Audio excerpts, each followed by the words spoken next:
পরমেশ্বরী রাধারানীর নাম।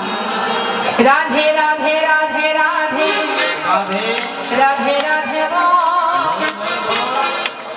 হাতে এমন ভাবে তাল দেবেন, আপনাদের হাতের তালিতেই কিন্তু আমি নাম করবো, গাইব।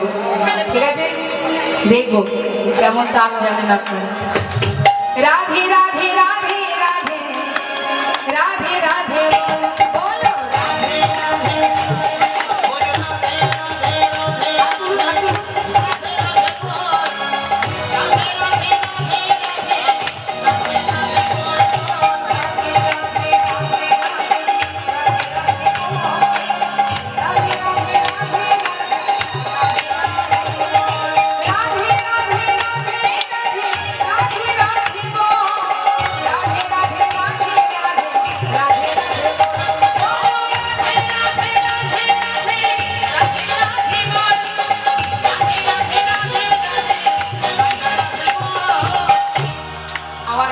পাশে বসে আছেন, হাতে তালি দিতে বলেছি, খুব কষ্ট করে হাতে তালি দিচ্ছেন,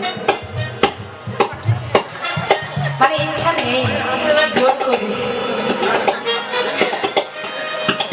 এখন যদি ঠাকুমার নাতির জন্মদিন হতো না, দেখতে হ্যাপি বার্থডে টু ইউ, শুধু হরিনাম তো, এখানেও অলসতা। পা দুটো লম্বা করে আছেন, হাতে তালি দিতে মন চাইছে না, ইচ্ছা করছে না, তথাপিও কিন্তু নিয়ে ছাড়ছে না। সেই যেখানে যা কৃপণতা করবেন করবেন, হরিনামে কৃপণতা করবেন, কেমন? আর যত সময় মন থেকে কোনো কিছু না করবেন, তাতে কি হবে? সঠিক পূর্ণটা অর্জন হবে, ফল পাওয়া যাবে না। ঠিক আছে, কষ্ট করে যখন বসে আছি, কিছু তো নিয়ে যেতে হবে, একটু তো কিছু পাওয়ার আশায় এসেছি। তাহলে সংসারে সারাদিন যখন কাজ করি, না পারলেও কেউ কিন্তু শুয়ে রাখবে না যে তুমি ঘুমিয়ে থাকো, করতে তো হয়। এটা সংসারের জন্য, আর এখানে যেটা করব যার যার নিজের জন্য। তাই নিজের চিন্তাটা তো একটু নিজেকেই করতে হবে, কেউ তো করে দেবে না, তাই না? আজ এখানে বসে দুহাত তুলে হরিনাম করবে, চিত্রগুপ্তের খাতায় কিন্তু লেখা হবে যে অমুক দিন অমুক জায়গায় সাধুগুরু বৈষ্ণবের মাঝখানে দুহাত তুলে হরিনাম করেছিলেন। সবই উঠছে। পাহারা দিচ্ছে কারা জানেন? 4 জন পাহারা দিচ্ছে আমাদের, আর তাদের কথা মতো চিত্রগুপ্ত খাতায় লিখছে। কে পাহারা দিচ্ছে? প্রকৃতি, সিসিটিভি। প্রকৃতি, যার মধ্যে আমরা বিরাজ করছি, প্রকৃতির ভাগ্যে আমরা কেউ দিতে পারবো। আর কে আছে? কাল, সময়।